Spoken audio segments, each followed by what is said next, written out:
a year and 3 months ago, we got a mailer, and this was the first one that really clicked with us. And the fact that you're guaranteed not to lose anything, and you're still going to make some, that's what sold us. And I tell you what, after almost a year and a half, it's an absolute fact. We couldn't be happier. 3 years, and it was an invite to one of these get-togethers. We have had no loss. It's a more secure investment, if you will, mainly because you're not losing any money, certainly when the market goes down. And then when the market goes up, you'll see an increase. It is fantastic. It is safe. It is safe for us because at our age, we don't want to lose. And he's a winner, and we're on his team. A 401k, and I wanted to pull it out, but then I didn't want to pay taxes and I didn't want to lose any. So for me, the green line is better than where I had it. My age, I can't afford to lose any money. You know, for me, because I'm getting ready to retire, it's great. I don't have to worry about me retiring. The money with hybrid is safe. I'm happy about that. Get some ideas on that before you get too comfortable. Things change. Talk to Rocky. Absolutely. I think he works very hard, and I've enjoyed working with him, working with him, attending his seminars. He knows his stuff with the investments. Frankly, I haven't seen someone work as hard as him. I can't say enough good things about him. One word, fantastic. Fantastic. Very, very nice guy. Super. He'll give you his time. He'll sit with you. He'll discuss any questions that you have, and he will answer them. And he makes you feel very comfortable. Fantastic person. He is absolutely sincere. He's genuine. You can tell that he cares about you, and he's incredibly positive. You know that when he's telling you something, that he's telling you from the heart. It's logical, it makes sense, and our only regret is that we didn't find him sooner. He's always done what he said he will do. I think he speaks the truth. Very satisfied with the work they do, and very honest. We like him, and it's been great. The results. The man got us results. I had come to hybrid after having lost a good amount of my retirement in the market and needed something safer. And when I saw my statement, after I knew things had been going up and down, and my statement was, oh, I made a few bucks. I made some money. Didn't lose any. Yeah, I was happy. And it's been making money ever since. So after we joined, there was a big market drop, and our money stayed, like he told us, you won't lose, you just stayed even. And we did. And so we're like, all right, we made the right decision. We make the right choice, and we're happy with it. If you decide to go with Rocky, you will be making the right decision. Don't wait, because you're going to lose out if you do. It was a good move. It turned out to be one of the best things I think I've ever done. So right here it says, Campbell Wealth Strategist, 1701 River Road, Suite 1100, Fort Worth, Texas. A licensed insurance agent may contact you. So this is their website, and a licensed insurance agent will contact. All he sells is, let's see where it says income, annuity income, FI, who's who, and an FIA. But you don't care who's who in the FIA. Do you know what FIA stands for? Fixed Index Annuity. Okay. So we can sell fixed index annuities here in America. I hate them. I think they're a big ripoff. Wealth management, the rule of 100 of them, that is, wealth management, annuity income, understand the basics, understand the benefits. We do index interest potential, protection benefits. I saw about less than a minute of this video, and I knew immediately what it was. Okay, and I immediately texted and called my client back and said, "Your brother really needs to call." He's paying lots of fees. If I wish that this product was a good product, because I would make a lot more money than I am now. Okay. So he's, and the stuff, I got involved in America in 1991. Whole life in the annuity, the insurance schemes have been going on for over 100 years. My father-in-law gave me a book when I first got married that he had written in the 1950s called Mortality Merchants. And it's all about whole life insurance and how whole life insurance works. But so let's talk about, let's go back to some of the things. Financial, an FIA, a fixed index annuity. So what it is, it's like communism, okay? If somebody explains communism to you on the surface, it sounds not that bad, right? Everybody wins, we're all together, no one loses. But historically, communism has been a bloodbath, everyone that's ever done it, okay? So it sounds good on the outside, but when you really delve into it, it's not as good as it sounds. So same thing here. A fixed index annuity, and another thing I saw that he sells is index universal life. So if you ever see the word index in the title of an investment title, how is it possible that a guy that only has a life insurance license can sell a product that's considered to be an investment attached to the stock? He only has a life license. He doesn't have investment.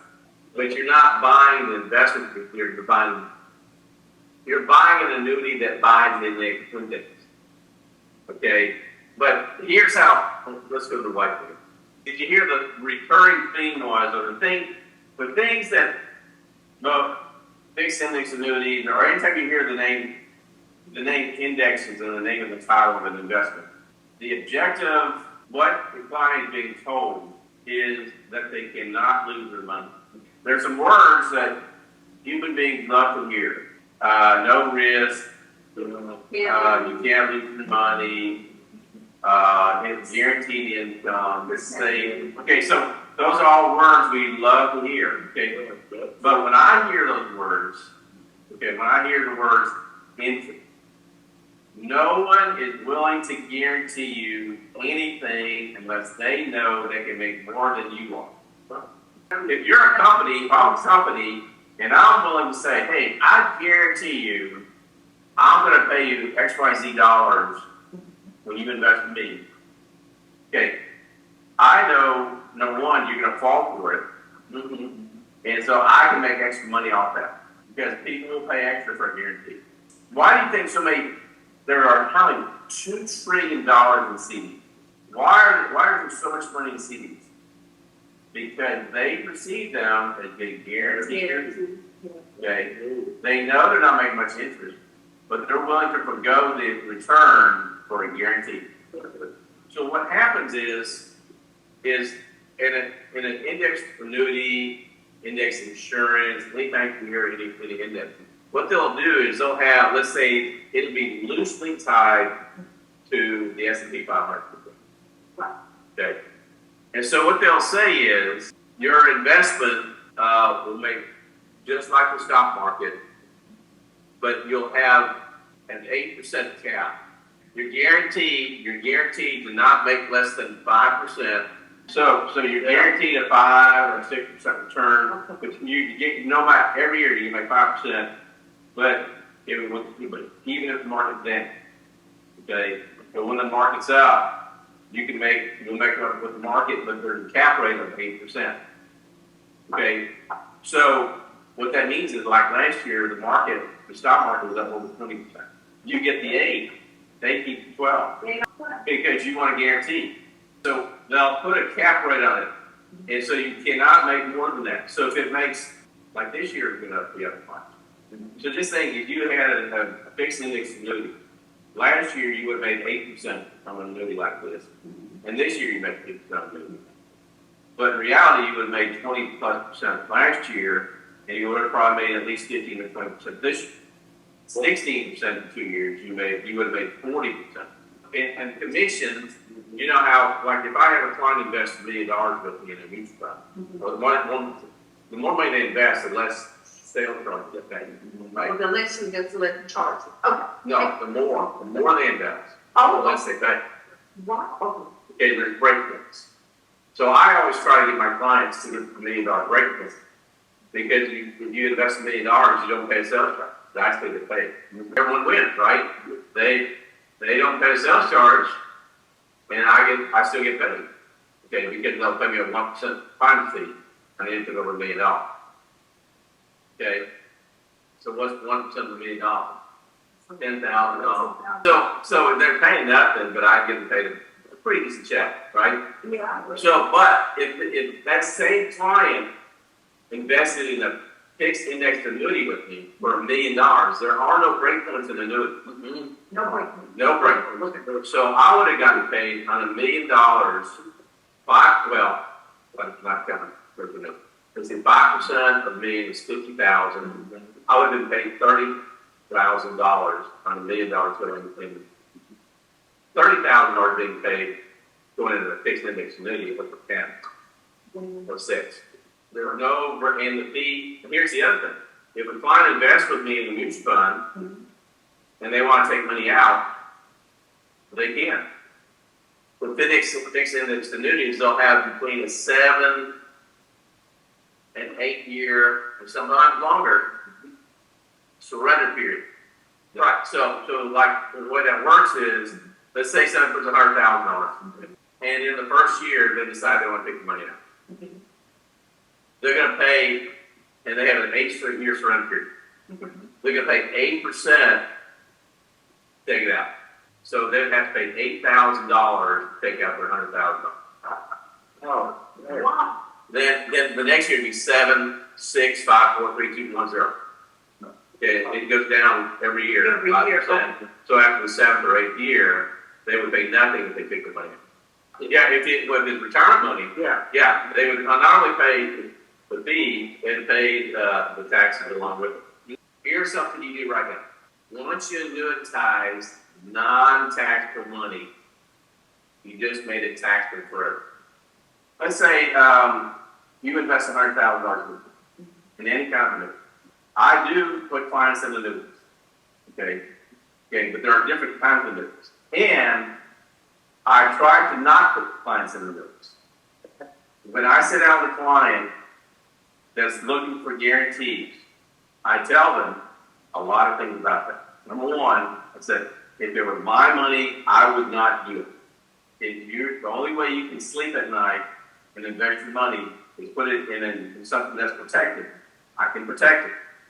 But just know that it's not as good as if you put it in repo. And I can protect it. Okay, so I will put them in what's called a variable one. You put $100,000 in an annuity with me, and a year from now, your $100,000 is worth $110,000. And you decide that you now want to move your $110,000 into a mutual fund that's not in the annuity. Well, first off, you did in the first year, you pay the surrender fees, 7%.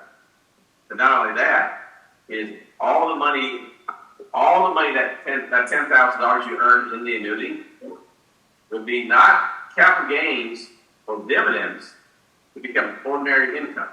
So, so let's go look at two different things. Let's say you put $100,000 in the annuity, and you put $100,000 in the VAFAS, the Invesco American Franchise Fund. Okay, and your $100,000 you put in the annuity is worth $110,000, and let's say you paid it 8 weeks, so you're out of surrender. So now your $100,000 is worth $200,000. Let's say that. Okay, but your $100,000 you had with VAFAX would be worth way more. Let's say it's only worth $200,000. Okay, and you decide you're going to take your money out of the annuity. That $100,000 you earned is all taxable as ordinary income. All of it? All of it, tons of it. Okay, whereas your money that you had in VAFAX, the not qualified mutual account, is taxable as ordinary, is taxable as a long-term capital gain. Long-term capital gains are taxed at a 40% lower rate than your normal taxable rate. So you pay 40, you make more money, you make more money. Number two, you're going to pay 40% less taxes when you do take that. 40%. because you sold shares. When you sold your shares of your VAFAX, you sold shares. Right? When you have an investment, one of your test, if you own an investment for more than 1 year, after you sell that investment and made a capital gain, that is considered 1 year and 1 day is considered a long-term capital gain. Okay, but in annuities, there are no capital gains. Everything you earn in an annuity is deferred growth and it comes out as ordinary income. So that $100,000. So then, what happened? Okay, so let's talk about what it forces you to do. And I've been in this. I had a client down in Fort Myers, Florida. I still have a client in Fort Myers, Florida, who has been putting hundreds of thousands of dollars in life insurance and annuities down in Fort Myers, Florida. He had put in 600 in life insurance. Okay, and I had to visit him a number of times for him to sort of sink in his brain that we can get through. Okay, finally we saw the light. Okay, but even at that point, I was limited on my choices of where to put it. Because if I had taken this money and taken it out of those annuities and the insurance and put it over in these mutual funds, he would pay ordinary income tax on all that money. So the only way I could do something with that money and not have him get killed in tax is to do what's called a 1035 exchange. What that is, that's how you move non-qualified money from one annuity or insurance policy to another annuity without paying taxes. It's like doing a rollover. Okay. So what I did with him is he was in these lousy life insurance policies with fixed annuities.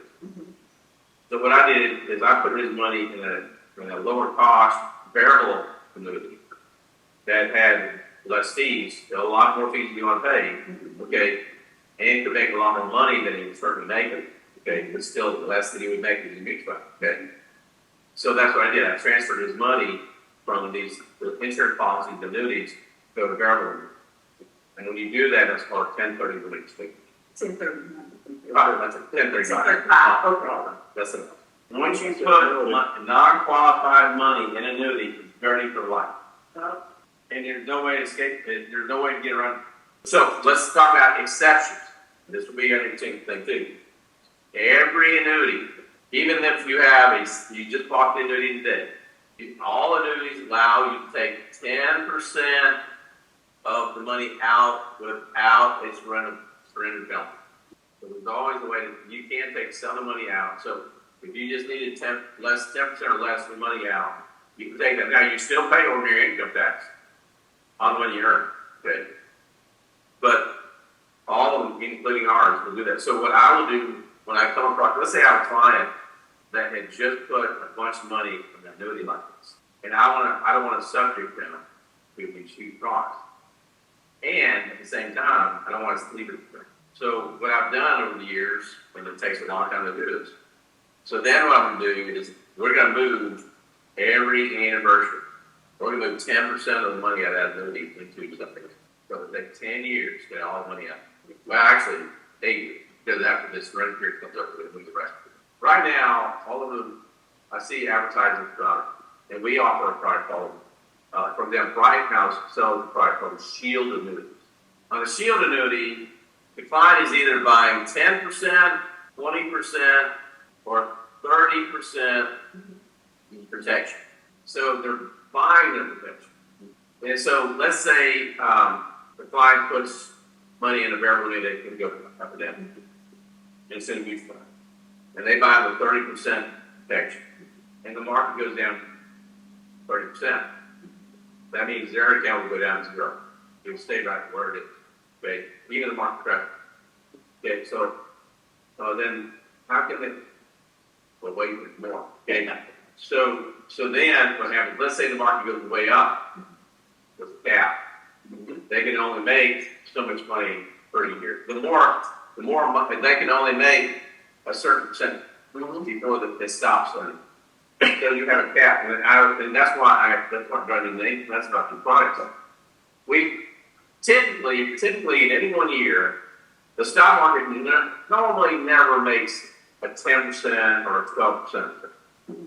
Okay, historically what happens is it's really good or really bad.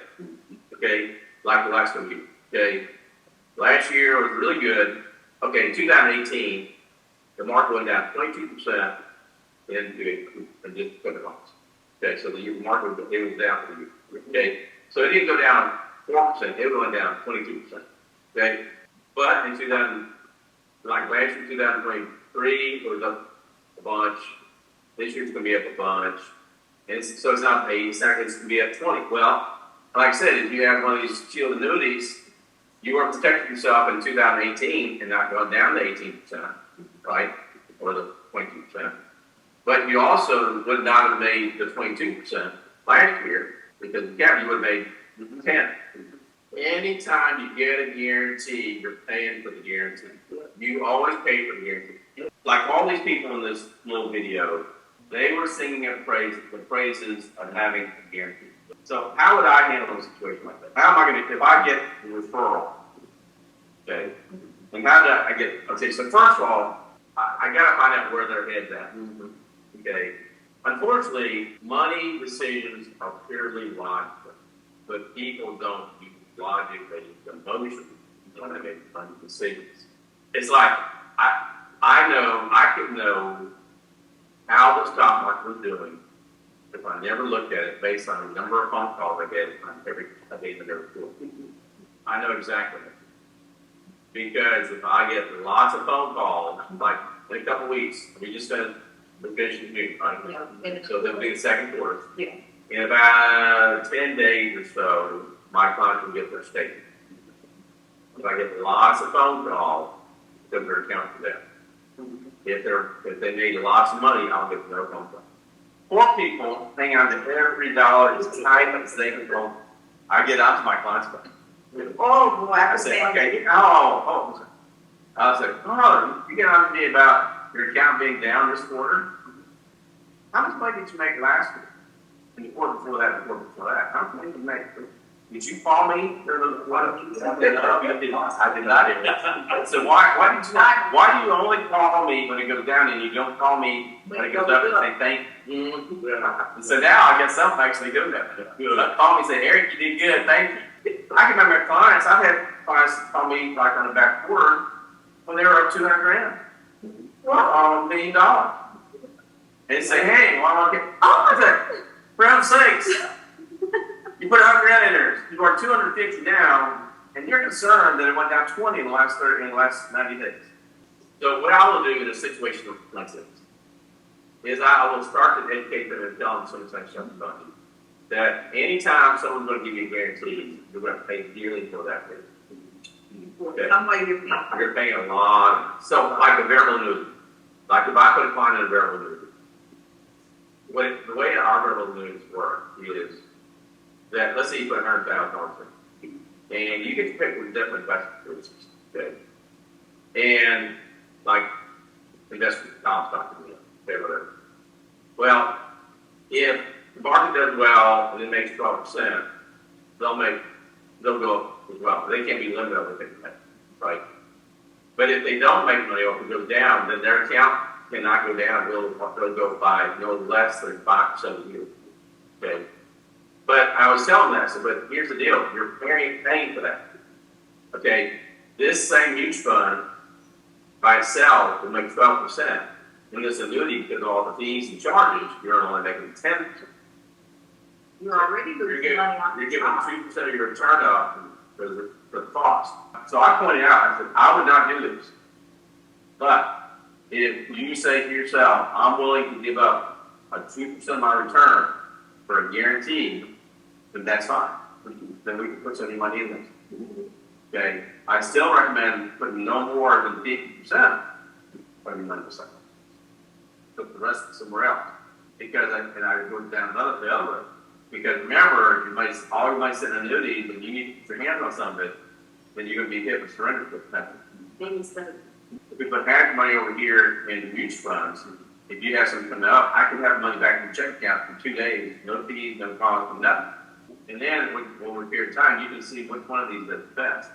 And you'll see that even though this mutual fund over here can go up and down, you're going to end up with a lot more money in this account than you will with the guaranteed account.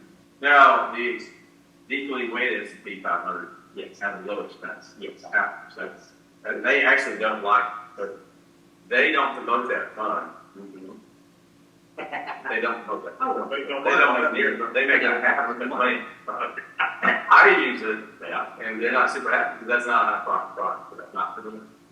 When you're putting money in an annuity, you're buying accumulation units. So when you're putting money in the annuity, you're buying accumulation units. Not shares, yeah. So that's how you know, that's a good point. That's how, another time, when I look at a client statement, and they have a 401k, or they have something, and I'm not sure, see, some 401ks have annuities in them, or in annuities, and some are in mutual funds. So, how I can tell the difference, because sometimes they'll have the same name. It'll say Invesco Comstock, okay? And you go, oh, that's a mutual fund, okay? But if you look at the statement, it says they own units. It's an annuity. But they own shares. It's a mutual fund. You have an annuity, and it's in accumulation units, and you decide you want to annuitize it, your accumulation units then become annuity units. But in the process, you go through air. Now, they don't line up. You got to find out the assumed interest rate is air. Never annuitize an annuity. You've had this annuity for XYZ dollars in this account, and so you have 3 ways. You have 3 ways you can take it out: a life, single life, joint life, period certain. Each of these has different things that come with it. An annuity is only as good as the company that writes the annuity. Okay, back in the early 90s, there were a number of annuity companies that were rated A+.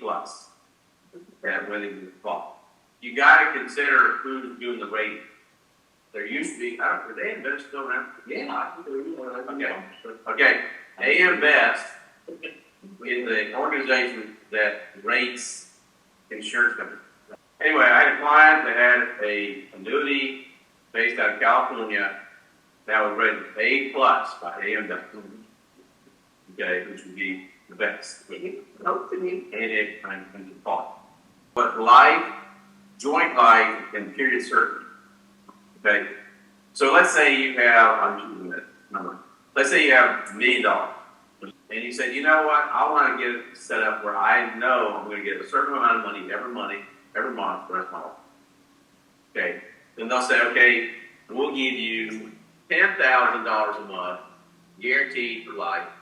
As a joint life, we'll give you $8,000 a month for joint life, and then we'll give you $9,000 a month for 15 years. For 10 years. So here you are. You're 65 years old. You have $1 million in the annuity. You say, "Hey, I'm ready to start making money out of this. I want to get a certain amount of money." So they say, "Okay, based on how much money you have in here, you can get for the rest of your life $10,000 a month." Or $8,000 a month, not only as long as you live, but as long as you and your wife live. Or you can do $9,000 a month, guaranteed for at least 10 years. Now here's the deal. Here's why this is bad. Because the minute you pick one, you're stuck with it. Oh, you can't change it. No. Once you get the very first check, this is like a lot like a pension or Social Security. Very similar. They're all annuities. The teacher pension. So they have to do it at top block. Yeah. So this is any kind of, that's how it works. It's an annuity. So let's say you say, well, I'd rather have the 10,000. Okay, so you pick the 10,000. The word guarantee is, you're okay, so it's for life, right? Mm-hmm. So you pick it. You got your first check, and you get killed in a car accident. Mm-hmm. How much money goes to your family? You had $1 million in there. 10,000 went to you 1 month, and you die. How much money goes to your family? 0. Yeah, but you get people. Okay, let's say you pick joint. So you and your spouse set it up where you get $8,000 a month for the rest of your life. You collect your first $8,000. You and your spouse are killed in a car accident. How much money did your family get? $0. 10 years period certain, what that means is you retired, you get $9,000 for 10 years, guaranteed, so for the whole 10 years. But after the 10 years, they stop. So in this case, you and your wife passed away, they still only get the $9,000 for 10 years, but after the end of the 10 years, stop. The point is, once you choose a choice, you're stuck with that choice. And if you die prematurely, and the one that people pick the most, well, the two they pick the most, either single life or joint life. Those are the two that most pick. Wow. Oh yeah, the option doc see the most on Georgia teaching retirement system is A1, which is life only, or B2. B2 is a little bit less than A1, and if the teacher dies, the husband gets like 25% of what she was getting. Normally, all that does carry to cover the insurance, a little bit more. I don't why. When you annuitize an annuity like this, let's say 100 people do this, okay? Well, there are going to be some that die off pretty quick. So, but there's going to be some that live to 91. So they're taking your money and paying. I was telling you, you're giving your money to strangers. That's true. Wow, you're giving your money away. Your money is covering the risk that for somebody else that passed away. That is, your person passed away is paying for those that survived. I said, would you rather pay strangers or pay you to have money go to your family? These are the options, and this is how they work. And so, they'll pay that amount for their life. Will they live 1 year, or 1 day, or 100 years? So that's how annuities work, and fixed index annuities. And see, they sell a life insurance product. I'm sure this guy sells a life insurance product called Index Universal Life.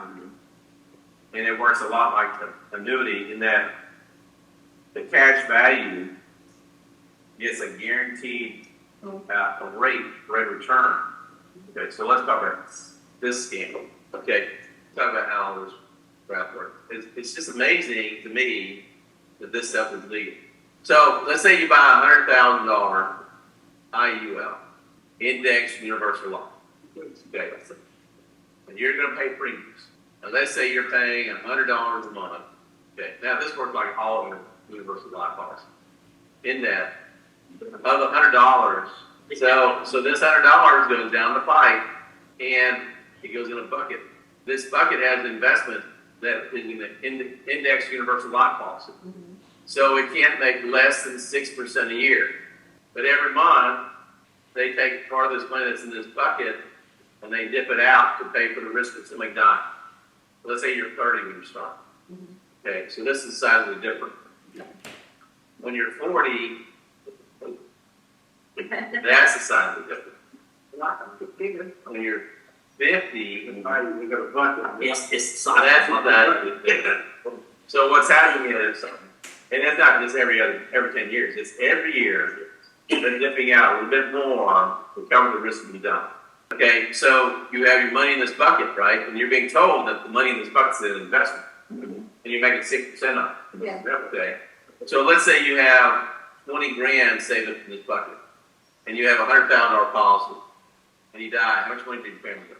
You got 20 grand in the bucket and you have a $100,000 life insurance policy. How much money did your family get if you die? What happened to 20 you had to save it? Two ways they sell them. The one they do the most often is option A choice. Okay. Option A says if you were to die, they get only the base amount for the policy. So you're paying $100 a month, and you have $100,000 coverage. If you were to pass away and you had 20 grand in savings, the family would get the $100,000. Okay. But the insurance company would keep the 25. So you really only buy an $80,000 plan. Okay. But the B option is, and this is how you gotta watch what you say. Okay. Let me tell you how you step. You can say, "Oh, look at this. You got 100,000 on a life insurance policy. You got 20 grand in here. If you die, your family only gets 100. Not if it's option B choice. They get both. Oh, you get both. But instead of being $100 a month, they're paying $120 for that. And you're not really getting them both. What you're doing is buying additional life insurance that mimics the amount of money that's sitting in the bucket. You're paying more money. You're paying more to get to insure. No, make it look like you're getting your money. You're really not getting. You're not. People. This money in this bucket is not your money. This is the insurance company. But here's why it's not illegal. The clients, when they get their policy is the contract. You're given a copy of the contract telling you exactly how this works. It's your responsibility to understand what's in the contract. Ignorance of the law is no excuse. Remember that. Know that this has been going on for 30 years, 40 years, whatever. Wow. So you're buying two things, but you only get one. Let's say my mom has a house, and let's say her health is declining. I can see her inconvenience. So what I would then do is buy the house from my mom for $1. Okay, so I bought the house from my mom for $1, and I own the house now. When she sold it to me, so I bought it. Okay, so there's no capital gain to her because she lived in more than 2 years. More than 2 years? Yeah. So there's no capital gain to her. I have a house now. And I don't have to pay taxes on my house. I paid $1 for it, right? Now, let's say down the road I sell it for $400,000. Now I have to pay the gain on $399,000 gain. Oh, wow. Only at the time I sell it. Okay, but again, if I lived in my mom's house for 2 of the 5 years after I bought it from her, I don't pay tax on the money either. If you live in a house 2 of the last 5, it doesn't have to be 2 years in a row. I could live in this house, go live in Europe for 3 years, come live in this house another year, right? And then sell a house, I still don't pay tax. If I'm married, it's $250, but if I'm married, it's $250 plus $250, that's $500. Okay. So I can get away with $500. But so you don't have to live straight 2 years of the 5. I just have to live in it 2 of the 5. To get around what's happening. Yeah. And I can do that. I can live in it 2 years, go live in another house, or go rent, or do something for 3 years, and then sell a house. Still don't pay taxes. But the reason you want to get that mom's house named is, let's say Medicaid is paying $40,000 a year to take care of your mom. Okay, and she's had care for Medicaid for 3 years. That's $120,000. You die. You have a house sitting here that's worth $200,000. They're gonna take $120,000 off that $200,000 house. At the end of the day, we the people are paying for that. Oh, okay. Right? Yeah. If your mom is in a nursing home for 3 years and getting $20,000 benefits for 3 years, that money didn't come from the air. It came from somewhere. It came from somewhere. Why? Which means it came from tax dollars. Yeah. Making sense. And money that is matched to the federal. See, on Medicaid comes from the federal government, goes to the state contributes money. Okay. So that's how the federal government have control over how that money's used. Even though it comes from the state. But, in life, knowledge and power. If you know more than others, you're better. Yeah. It's a messed up system. If our government and our education system spent more time educating people about money and less time educating us about stuff we really don't need to know, then we would make a lot better decisions in our lifetime. What if, when you went to school, part of your school, when you had to take a class in school, from elementary, all the way through high school, about basics of investing, the economy, all the basics about understanding how money works. How much better decisions would you make if you understood how business works, how car insurance is made, how car dealerships make money on selling cars, with the interest, how insurance companies work, how all these different things work. And when you graduated high school, you had to take a final, and one of the finals you took was a basic finding. How much better would your decision would have been down the road if you would have known? A whole lot. Instead, you had to take classes about basic arithmetic and algebra.